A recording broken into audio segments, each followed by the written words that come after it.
Hello students, આજે આપણે ધોરણ 12નું ચેપ્ટર નંબર 6ના લેક્ચર નંબર 14માં બે અગત્યના નાના ટોપિક, એક વિકૃતિ અને જનીન સંકેત, એની વચ્ચેનો સંબંધ. જનીન સંકેતમાં કોઈ પણ પ્રકારનું પરિવર્તન આવે તો એ ઘટનાને આપણે વિકૃતિ કહીએ છીએ. તો એ થોડું આપણે ઉદાહરણ ઉપરથી સમજવાનું છે. અને ટીઆરએનએનો અણુ અનુકૂલક અણુ તરીકે એની ભૂમિકા કઈ રીતથી ભજવે છે, તો એ ભેગું થોડું સમજવાનું છે. તો સૌથી પહેલાં તો ડીએનએ અને જનીન, આમ તો બે વસ્તુ એક જ છે, પણ ડીએનએના અણુ ઉપર આવેલા ચોક્કસ ન્યુક્લિયોટાઇડના ક્રમ ધરાવતા અને ચોક્કસ લંબાઈ ધરાવતા જે ટુકડાઓ છે એને આપણે જનીન કહીએ છીએ. તો ઘણા બધા જનીનો એક જ ડીએનએના અણુ ઉપર આવેલા છે. તો ડીએનએ અને જનીન વચ્ચેના જે સંબંધો છે એ આપણે વિકૃતિ દ્વારા સારી રીતે સમજી શકીએ છીએ. તો વિકૃતિ એટલે શું, એ બાબતનો અભ્યાસ, થોડો ઘણો અભ્યાસ જે આપણે આગળ કરેલો છે, તો એ ઘટના આખી આપણે સમજવાની છે. તો આપણને ખબર છે ડીએનએનો જે કોઈ પણ ખંડ છે, ડીએનએ ઉપર આવેલું જે જનીન છે, આ ડીએનએનો અણુ છે, અને એ ડીએનએના અણુ ઉપર આવેલા ચોક્કસ લંબાઈના જે ખંડો છે, આ પહેલું જનીન છે, બીજું જનીન છે. તો દરેક જનીનની અંદર એક ન્યુક્લિયોટાઇડનો ચોક્કસ ક્રમ છે. તો ડીએનએનો જે ખંડ છે, અથવા એને આપણે જનીન કહીએ છીએ, તો ડીએનએના ખંડની અંદર અથવા જનીનની અંદર બરોબર સમજવાનું છે, કોઈ પણ પ્રકારનું પરિવર્તન આવે. દાખલા તરીકે અહીંયા ન્યુક્લિયોટાઇડ ઉમેરાય છે, તો અત્યારે ન્યુક્લિયોટાઇડની સંખ્યા 1, 2, 3, 4, 5, 6, 7, 8 અને 9, 9 જોડ ન્યુક્લિયોટાઇડ છે. તો 9 જોડ ન્યુક્લિયોટાઇડ હોવા જોઈએ અને જે પ્રકારના છે એ જ હોવા જોઈએ. જો એમાં કોઈ પણ પ્રકારનું પરિવર્તન આવે, દાખલા તરીકે ડીએનએના ખંડમાં ક્યાંય ઉમેરો થાય, વચ્ચે ક્યાંક એક નવો ન્યુક્લિયોટાઇડ ઉમેરાઈ જાય, 10 જોડ ન્યુક્લિયોટાઇડ થઈ જાય, તો ન્યુક્લિયોટાઇડની માહિતી ચેન્જ થઈ ગઈ, તો એ બાબતને આપણે વિકૃતિ કહીએ છીએ. તો ડીએનએના ખંડની અંદર કોઈ પણ જગ્યાએ જો લોપ થાય, દાખલા તરીકે એક ન્યુક્લિયોટાઇડની જોડી અહીંથી નીકળી જાય, તો 8 ન્યુક્લિયોટાઇડની જોડી થઈ જાય. એટલે ન્યુક્લિયોટાઇડનો ઉમેરો થાય, અથવા ન્યુક્લિયોટાઇડની સંખ્યા ઘટે, અથવા ન્યુક્લિયોટાઇડની સંખ્યા એટલી ને એટલી રહે, પણ એમાં ખાલી પરિવર્તન, રૂપાંતરણ થાય. દાખલા તરીકે ત્રીજા ક્રમની જોડી AT છે, એની જગ્યાએ GC થઈ જાય અથવા TA થઈ જાય, તો એ બાબતને પણ આપણે વિકૃતિ કહીએ છીએ. તો ડીએનએના ખંડની અંદર કોઈ પણ જગ્યાએ લોપ થાય, ઉમેરણ થાય, એમાં ન્યુક્લિયોટાઇડ છે એમાં કોઈ પણ પ્રકારનું પરિવર્તન આવે, તો જે ડીએનએનો ખંડ છે, જનીન છે, એના કાર્યમાં કાં ખામી સર્જાય અથવા એ જનીન વધારાનું કાર્ય કરે, તો એ બાબતને આપણે વિકૃતિ કહીએ છીએ. તો વિકૃતિની અંદર પોઈન્ટ મ્યુટેશનની આપણે આગળ વાત કરી છે. પોઈન્ટ મ્યુટેશનનું સારામાં સારું ઉદાહરણ તમને ખબર છે, સિકલ સેલ એનિમિયા રોગ છે. તો એની બાબત ખાસ કરીને આપણે સમજવાની છે.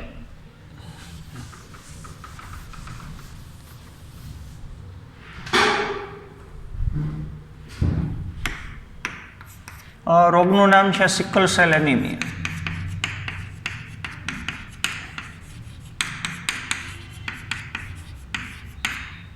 ને સિકલ સેલ એનિમિયા પોઈન્ટ મ્યુટેશનનું સારામાં સારું ઉદાહરણ છે. તો રોગ થવા માટેનું કારણ તમને ખબર છે, હિમોગ્લોબિનના અણુની અંદર જે બીટા શૃંખલા છે, હિમોગ્લોબિનની બીટા શૃંખલા, હિમોગ્લોબિનના એક અણુમાં 4 શૃંખલા છે, 2 આલ્ફા પ્રકારની છે અને 2 બીટા પ્રકારની છે. એમાં બીટા શૃંખલાની અંદર આપણે પોલીપેપ્ટાઇડ શૃંખલા બતાવીએ છીએ.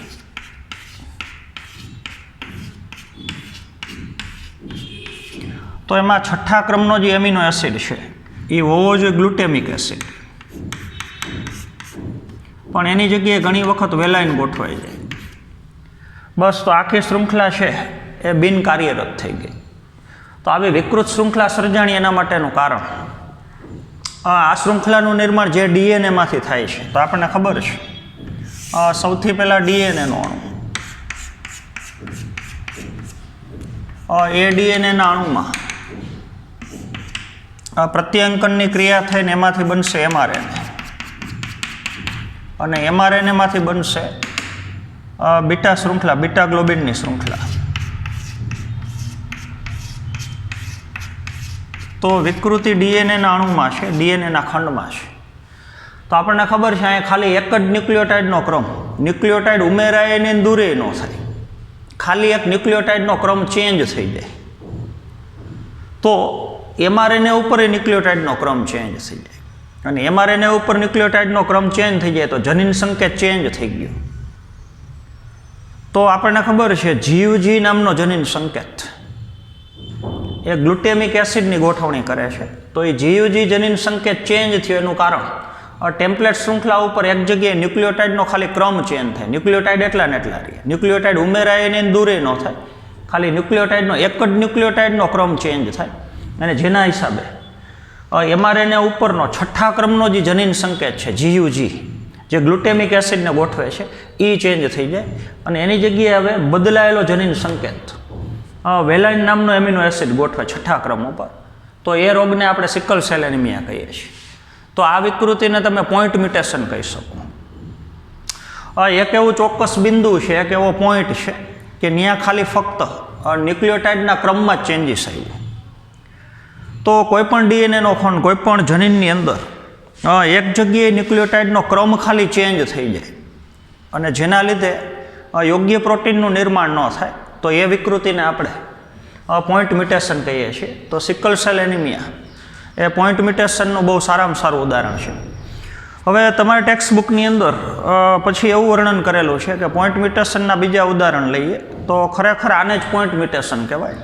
તો હવે જે આપણે વિકૃતિ સમજીએ છીએ ખરેખર તો એમને તમે ફ્રેમ શિફ્ટ ઇનર્શન અથવા એને તમે લોપ વિકૃતિ કહી શકો. તો એ પોઈન્ટ મ્યુટેશન કરતાં થોડું અલગ છે.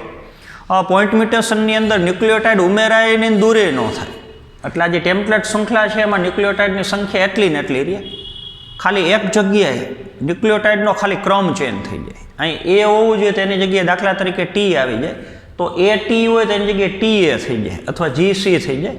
તો એ પ્રકારની વિકૃતિને આપણે પોઈન્ટ મ્યુટેશન કહીએ છીએ. તો હવે જે વિકૃતિનો પ્રકાર આપણે સમજીએ છીએ એને તમે ફ્રેમ શિફ્ટ ઇનર્શન અથવા એને તમે લોપ વિકૃતિ કહી શકો. તો એની આપણે ઉદાહરણ ઉપરથી થોડીક સમજ લેવાની છે.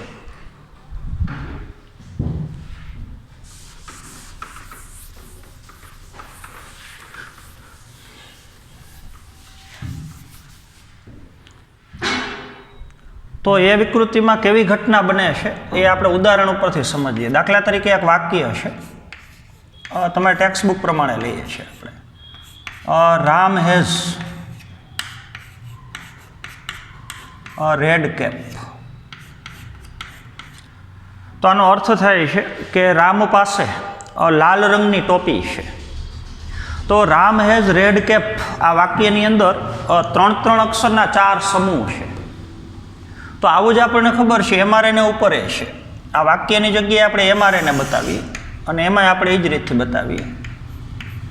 દાખલા તરીકે પહેલો જનીન સંકેત એયુજી છે. તો અહીંયા જેમ જનીન સંકેત 3 અક્ષરનો સમૂહ છે એમ અહીંયા એક એક શબ્દ 3 અક્ષરનો સમૂહ છે. તો આ પરિવર્તન માટે સમજવાનું છે.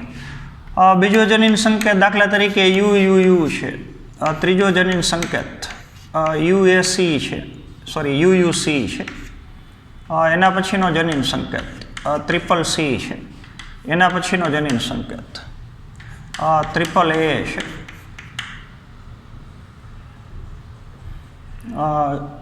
તો આપણે 5-6 શબ્દ રાખી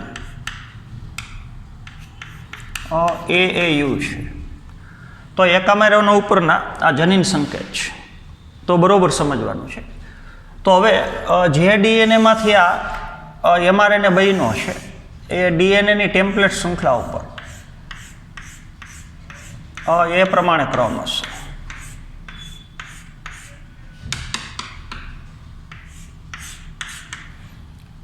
તો તમે સમજી શકો છો અહીંયા એયુજી હોય તો એની જગ્યાએ અહીંયા ટી પછી એ અને સી હોય. યુયુયુ છે તો અહીંયા ટ્રિપલ એ હોય. યુયુસી છે તો એજી હોય. આ ટેમ્પલેટ શૃંખલા છે ને એમાંથી બનેલું એમઆરએનએ છે. અહીંયા ટ્રિપલ સી છે તો અહીંયા ટ્રિપલ જી હોય. અહીંયા ટ્રિપલ એ છે તો અહીંયા ટ્રિપલ ટી હોય. એયુ છે તો અહીંયા તમે સમજી શકો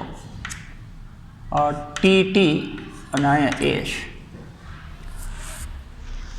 તો આપણી સામે એક વાક્ય છે કે Ram has a red cap. જો હવે જે આપણે વિકૃતિ સમજીએ છીએ પોઈન્ટ મ્યુટેશનની અંદર ન્યુક્લિયોટાઇડ ઉમેરાય ને દૂરે ન થાય, ખાલી એકાદી જગ્યાએ ન્યુક્લિયોટાઇડનો ખાલી ક્રમ ચેન્જ થઈ જાય. દાખલા તરીકે અહીંયા ન્યુક્લિયોટાઇડનો ક્રમ ચેન્જ થયો. આ જી હોય તો અહીંયા સી હોય, એની જગ્યાએ સી અને જી થઈ ગયું. તો ટ્રિપલ જીની જગ્યાએ જી થઈ ગયું. તો આ જનીન સંકેત એ બદલાઈ જાય. તો સી અને અહીંયા જી થઈ જાય. હવે આ જનીન સંકેત બદલે તો એની સામે ગોઠવો તો એમિનો એસિડનો પ્રકાર ચેન્જ થઈ જાય. તો આખું પ્રોટીનનું બંધારણ ચેન્જ થઈ જાય. તો એને આપણે પોઈન્ટ મ્યુટેશન કહીએ છીએ. તો હવે આપણે જે વિકૃતિ સમજીએ છીએ એ વિકૃતિની અંદર 1, 2 અથવા 3 અક્ષરનો, 1 અક્ષર, 2 અક્ષર અથવા 3 અક્ષરનો કાં ઉમેરો થતો હોય અને કાં 1, 2 કે 3 અક્ષર દૂર થતા હોય. એટલે કે નાઇટ્રોજન બેઝ કાં ઉમેરાતા હોય ને કાં દૂર થતા હોય. તો એ આપણે સમજીએ. હવે દાખલા તરીકે આપણે હેઝ અને રેડની વચ્ચે આપણે અહીં નિયમ રાખવાનો છે, સમૂહ 3 અક્ષરનો બનાવવાનો છે. એટલે જો આમાં બી ઉમેરીએ આપણે આ બેની વચ્ચે, અહીંયા બી ઉમેરીએ તો હવે નવું વાક્ય થઈ જશે. રામ એમનેમ રહેશે, હેઝે એમનેમ રહેશે, રામ હેઝ. હવે બી અહીંયા ઉમેરીએ વચ્ચે તો BRE નવો શબ્દ બન્યો, BRE. તો DCA અને P એકલો થઈ ગયો. તો વાક્યનો આખો અર્થ ચેન્જ થઈ ગયો. તો આ જ પ્રકારની ક્રિયા ટેમ્પલેટ શૃંખલા ઉપર થાય તો એમાંય થાય. દાખલા તરીકે આપણે અહીંયા ટી ઉમેરીએ, બરોબર સમજવાનું છે. ટી ઉમેરીએ તો પહેલાં બે જનીન સંકેત એમ ન મરીએ, પણ જો અહીંયા તમે ટી ઉમેરો તો અહીં TAA પછી GGG પછી GTT અને એ એકલો થઈ જાય.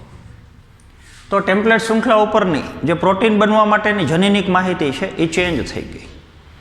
તો હવેનું જે આપણે ઉદાહરણ લઈએ છીએ એ ઉદાહરણની અંદર નાઇટ્રોજન બેઝ ઉમેરાય અથવા દૂર થાય તો રીડિંગ ફ્રેમની અંદર આ જે વાંચન આપણે કરીએ છીએ એમાં શું પરિવર્તન આવે તે આના જેવું છે. તો હેઝ અને રેડની વચ્ચે એક અક્ષરનો ઉમેરો કરીએ તો વાક્ય આવું થઈ જાય. તો વાક્યનો આખો મિનિંગ ચેન્જ થઈ જાય, અર્થ વગરનું વાક્ય થઈ જાય. જો 2 અક્ષરનો ઉમેરો કરીએ, બીની જગ્યાએ BI ઉમેરીએ આપણે બેની વચ્ચે તો શું થાય? તો રામ હેઝ BIB 2 અક્ષરનો ઉમેરો થાય. પછી RED અને CAP. તો એ વાક્ય મિનિંગ વગરનું થઈ ગયું. એક અક્ષર ઉમેરાય હેઝ અને રેડની વચ્ચે બી તો વાક્ય આવું થઈ જાય. BI 2 અક્ષર ઉમેરાય તો વાક્ય આવું થઈ જાય. હવે 3 અક્ષર ઉમેરીએ, BIG બિગ આખું ઉમેરાય તો શું થાય? તો થઈ ગયું રામ હેઝ 3 અક્ષર ઉમેરે આખા તો Ram has big red cap. તો આ ઉમેરો થયો. તો 3 ઘટનાની અંદર એવું જ અહીંયા છે. 1 ન્યુક્લિયોટાઇડ ઉમેરાય, 2 ન્યુક્લિયોટાઇડ ઉમેરાય અને જો 3 ન્યુક્લિયોટાઇડ ઉમેરાય તો આખો 3 ન્યુક્લિયોટાઇડનો સમૂહ ઉમેરાનો. તો હવે એમાંથી જ્યારે mRNA બને તો સામાન્ય જો ટેમ્પલેટ શૃંખલા હોય તો 1, 2, 3, 4, 5 અને 6 તો અહીંયા જનીન સંકેતની સંખ્યા 6 હોય. પણ જો અહીંયા 3 ન્યુક્લિયોટાઇડ ઉમેરાય તો અહીં જનીન સંકેત 7 થઈ જાય. અહીં 3 આખા ન્યુક્લિયોટાઇડ ઉમેરાય તો એક આખો નવો જનીન સંકેત જ ઉમેરાઈ ગયો. તો હવે તમે સમજી શકો છો કે 1 અક્ષર ઉમેરાય, 2 ઉમેરાય, 3 ઉમેરાય. આ જે રીડિંગ ફ્રેમ છે તમે વાંચો છો એમાં પરિવર્તન આવ્યું. તો એવું જ જનીનમાં છે, એવું જ અહીં ટેમ્પલેટ શૃંખલામાં છે. 1 ન્યુક્લિયોટાઇડ ઉમેરાય, 2 ઉમેરાય કે 3 ઉમેરાય તો રીડિંગ ફ્રેમની અંદર પરિવર્તન આવી જાય. તો એવી વિકૃતિને તમે ફ્રેમ શિફ્ટ ઇનર્સન વિકૃતિ કહી શકો. તો 1, 2 કે 3 અક્ષર ઉમેરાય. જોજો હવે આપણે ઊંધું લઈએ છીએ. 1, 2 કે 3 અક્ષર છે દૂર થાય. આના માટે લઈએ આપણે. તો આ જ વાક્યમાં આપણે આગળ લેવાનું છે. જો રેડમાંથી પહેલાં આર આપણે દૂર કરીએ તો આખું નવું વાક્ય કઈ રીતથી થઈ જાય. તો રામ હેઝ 2 અક્ષર પહેલાં એમને રહેશે 2 શબ્દ. હવે આર દૂર કરી દઈએ. આમાં કેમ બી ઉમેર્યો પછી 2 અક્ષર ઉમેર્યા 3. એમાં આપણે અહીંયા પહેલાં આર દૂર કરવાનો, પછી આર ઈ દૂર કરવાનો અને પછી 3 અક્ષર આખું રેડ દૂર કરવાનું. તો વાક્ય કઈ રીતથી થાય. તો રામ હેઝ આર દૂર કરી દો, અહીંથી આર નીકળી જાય તો EDC અને છેલ્લે વધ્યું એપી. તો વાક્યનો અર્થ ચેન્જ થઈ ગયો. હવે 2 અક્ષર દૂર થઈ જાય આર અને ઈ. જેમ અહીંયા 1 અક્ષર ઉમેરાય 2 અને 3 ક્રમશઃ, એમ આપણે અહીંયા 1 અક્ષર દૂર થાય 2 દૂર થાય. તો હવે 2 દૂર થાય તો રામ હેઝ આર ઈ 2 દૂર થઈ ગઈ. આર અને ઈ 2 દૂર થઈ ગયું. અહીંયા આર ઈ કાઢી નાખો તો નવું થઈ જશે DCA અને પી એકલો થઈ જાય. તો આખું રીડિંગ ફ્રેમ ચેન્જ થઈ ગઈ, એનો અર્થ ચેન્જ થઈ ગયો. આખું રેડ દૂર થઈ જાય, આખું રેડ જ દૂર થઈ જાય. આ નીકળી ગયું. તો Ram has cap, Ram has cap. તો બે ઘટનાની અંદર 1, 2 કે 3 અક્ષર ઉમેરાય અથવા 1, 2 કે 3 અક્ષર દૂર થાય. તો એવી જ ઘટના ડીએનએમાં બને, જનીનમાં બને. અહીંયા 1, 2 કે 3 ન્યુક્લિયોટાઇડ ઉમેરાય અથવા 1, 2 કે 3 ન્યુક્લિયોટાઇડ દૂર થાય. તો ડીએનએની જે ટેમ્પલેટ શૃંખલા છે એમાં રીડિંગ ફ્રેમની અંદર પરિવર્તન આવી જાય. અહીંયા ન્યુક્લિયોટાઇડના ક્રમ આખા ચેન્જ થઈ જાય. તો એમાંથી જે mRNA બને એમાંય ન્યુક્લિયોટાઇડના ક્રમ ચેન્જ થઈ જાય. અને એમાં ન્યુક્લિયોટાઇડના ક્રમ ચેન્જ થઈ જાય તો એમાંથી જે પ્રોટીન બને એમાં એમિનો એસિડના ક્રમ ચેન્જ થઈ જાય. તો જે પ્રોટીન બનવું જોઈએ એ પ્રોટીન ન બને, આખું વિકૃત પ્રોટીન બને. એને આપણે ફ્રેમ શિફ્ટ ઇનર્સન અથવા એને લોપ વિકૃતિ કહીએ છીએ. તો ફ્રેમ શિફ્ટ ઇનર્સન અને લોપ વિકૃતિ, આ ઇનર્સન છે. ન્યુક્લિયોટાઇડ ઉમેરાય તો ફ્રેમ શિફ્ટ ઇનર્સન, અને ન્યુક્લિયોટાઇડ દૂર થાય એનો લોપ થાય તો એને લોપ વિકૃતિ કહી શકો. તો 2 ઘટના બની શકે. તો હવે આપણે ખાસ સમજવાનું છે, બરોબર સમજજો.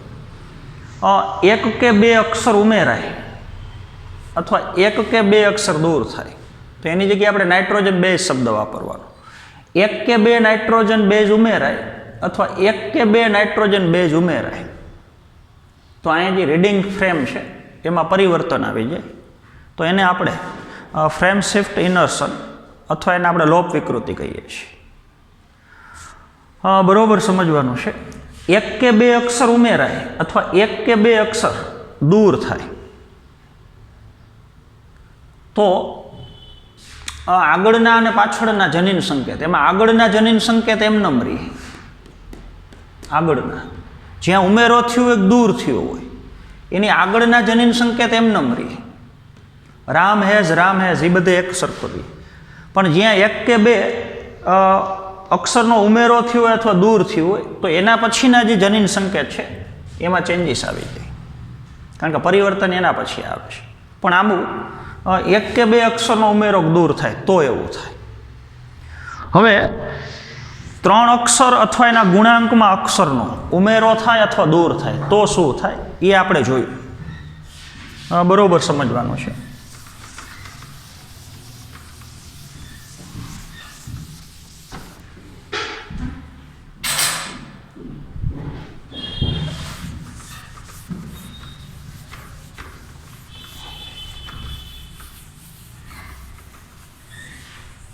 આપણે થોડું સમજ માટે નવું લખીએ.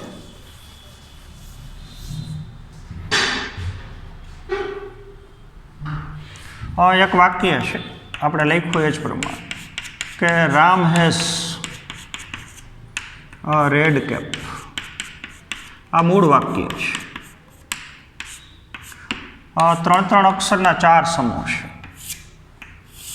તો એમાં બે પ્રકારના પરિવર્તન. જો અહીંયા 3 અક્ષરો ઉમેરાય, આખું આપણે બિગ લીધું, ત્રીજું ઉદાહરણ, તો વાક્ય થઈ જશે કે રામ હેઝ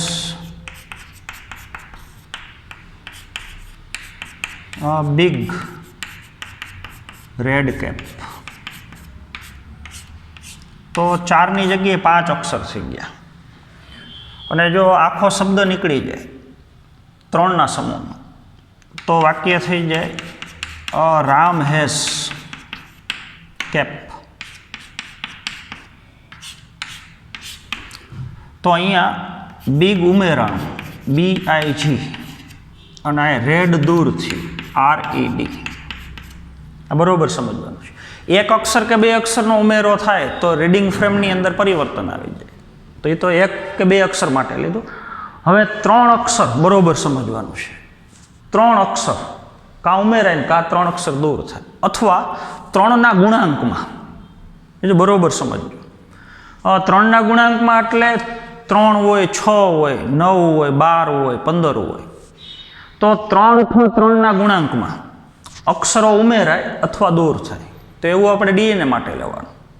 3 અથવા 3ના ગુણાંકમાં નાઇટ્રોજન બેઝનો ઉમેરો થાય અથવા દૂર થાય, તો પરિવર્તન કઈ રીતથી આવશે? આ DNAનો અણુ છે, એની ઉપર ન્યુક્લિયોટાઇડના ક્રમ છે.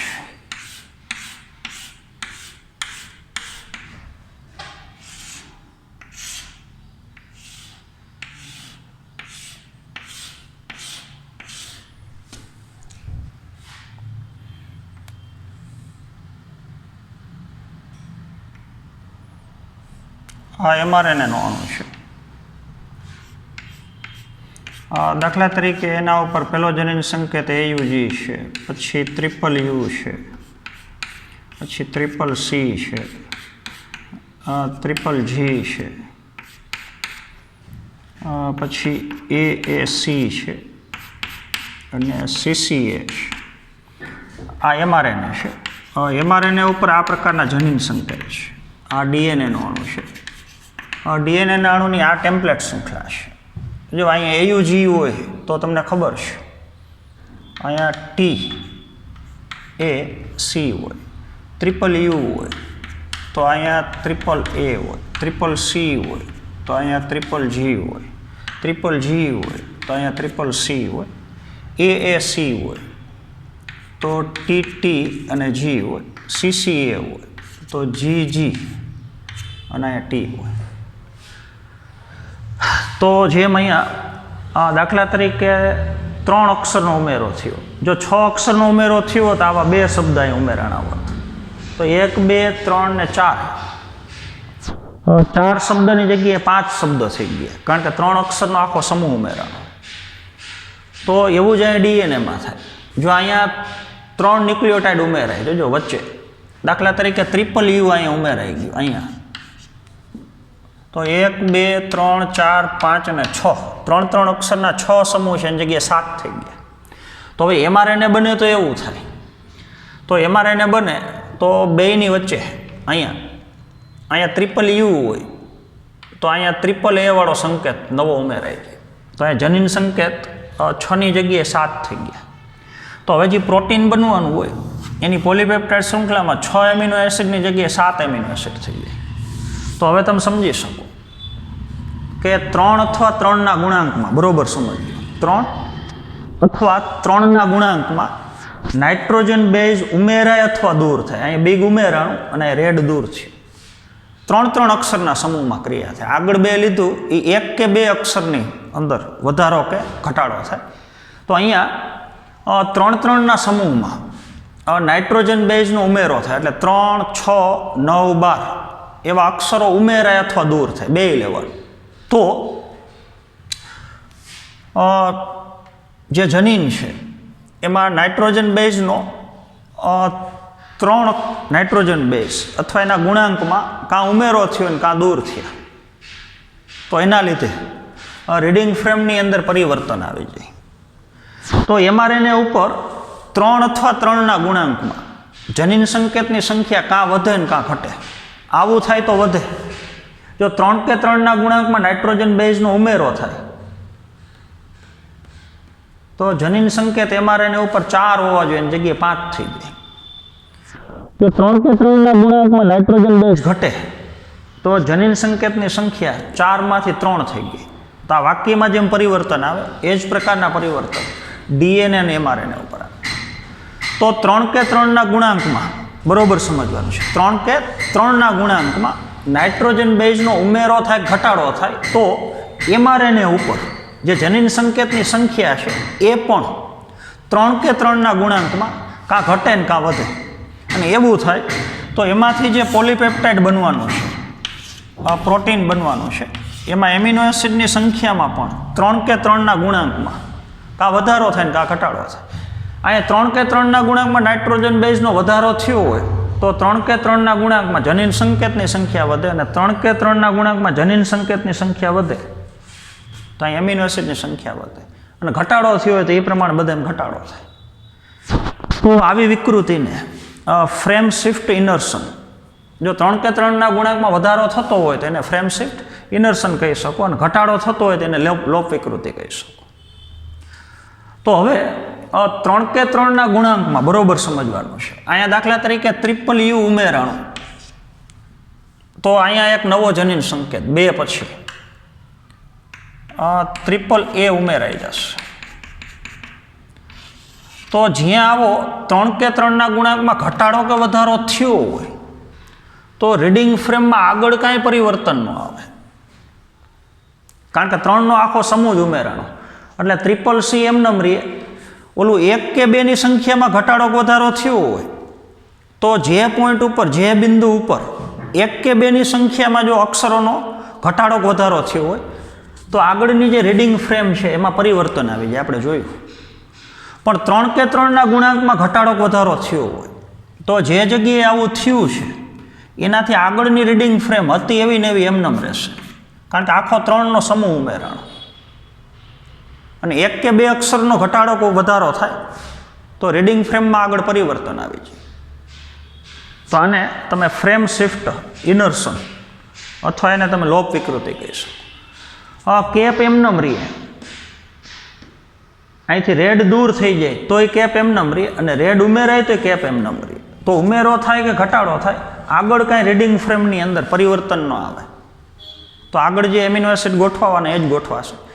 વચ્ચે કાં નવો એમિનો એસિડ ગોઠવાય ને કાં એમિનો એસિડ નીકળી જાય તો એ પરિવર્તન છે. તો 3ની સંખ્યામાં ઘટાડો કે વધારો થાય એના ઉપરથી તમે એ સમજી શકો કે જનીન સંકેતો ત્રિઅક્ષરી છે. ઓલું 1 કે 2ની સંખ્યામાં ઘટાડો કે વધારો થાય તો આગળ રીડિંગ ફ્રેમમાં પરિવર્તન આવી જાય. પણ 3ની સંખ્યામાં ઘટાડો કે વધારો થાય તો રીડિંગ ફ્રેમમાં કોઈ પણ પ્રકારનું પરિવર્તન ન આવે તો એ દર્શાવે છે કે જનીન સંકેત ત્રિઅક્ષરી છે. તો એ સમજવા માટે પણ આપણને મદદરૂપ થાય છે. હવે આવી જ એક બીજી ઘટના tRNA એની અનુકૂલક અણુ તરીકેની ભૂમિકા એ આપણે ખાસ સમજવાનું છે.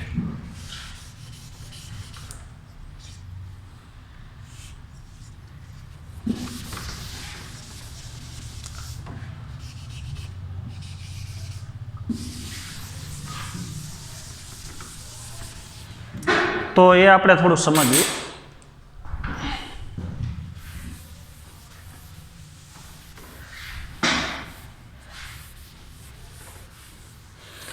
તો પહેલાં આપણે જોઈ લઈએ, જો tRNA આપણે ચલાવીએ તો પીરિયડ બહુ મોટો થઈ જતો હોય તો આપણે સ્ટોપ કરી દઈશું.